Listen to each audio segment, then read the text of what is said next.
Vous postulez régulièrement à des annonces en Suisse et vous n'obtenez aucune réponse. Voici 4 actions à mettre en place pour susciter l'intérêt des recruteurs.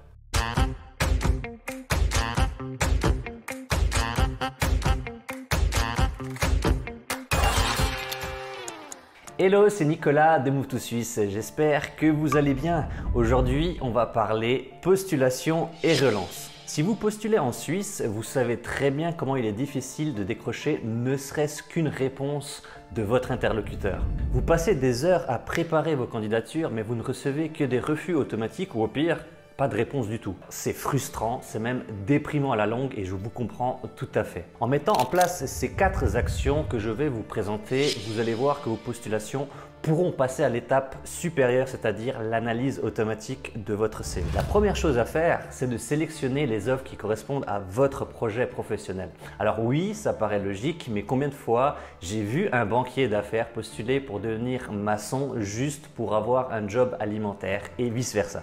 Bon, bien sûr, là j'exagère avec mon exemple, mais c'est juste pour vous montrer que certaines postulations sont totalement inadaptées. Le nombre de candidats est devenu tellement important que pour votre premier job en Suisse, vous n'allez pas trouver quelque chose sans lien avec votre projet professionnel, votre formation ou vos expériences précédentes. Donc, soyez cohérents. Deuxième chose, c'est de mettre en place une véritable stratégie de recherche d'emploi.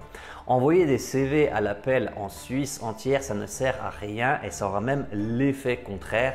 Car vous le savez, la Suisse est un petit pays et un marché de réseau où tout le monde se connaît ou presque, surtout les recruteurs. Donc adoptez plutôt une approche stratégique en analysant les tendances du marché suisse et en identifiant les entreprises qui recrutent dans votre domaine.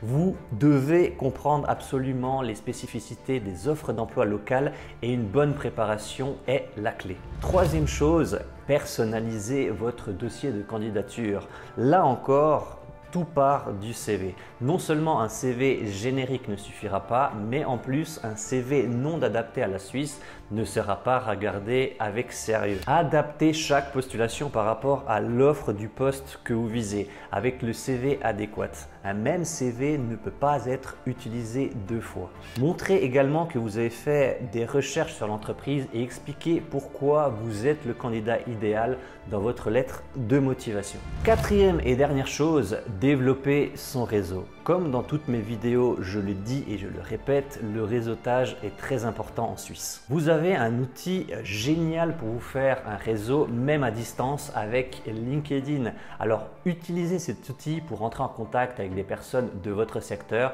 que ce soit des recruteurs ou simplement des personnes qui travaillent dans les sociétés que vous visez. Rejoignez aussi des communautés en ligne. Encore mieux, participez à des événements en Suisse et déplacez-vous pour des rencontres. Sortez de votre zone de confort pour les timides et allez parler à des gens. Parfois, une simple rencontre peut vous ouvrir les portes du marché de l'emploi local. Et n'oubliez pas que si vous avez un projet avec la Suisse, que ce soit dans votre recherche d'emploi ou dans votre installation et démarche administrative, n'hésitez pas à nous contacter avec les liens en dessous de la vidéo et on se fera un plaisir d'en discuter avec vous. Voilà, c'est la fin de cette vidéo. N'oubliez pas de la liker, de lâcher un pouce en l'air et de la partager, ça fait toujours plaisir. Et si vous êtes vous aussi confronté au silence radio des recruteurs dans votre recherche d'emploi, mettez-moi en commentaire comment vous réagissez par rapport à cette situation. Et moi, je vous dis à bientôt dans une nouvelle vidéo. Ciao!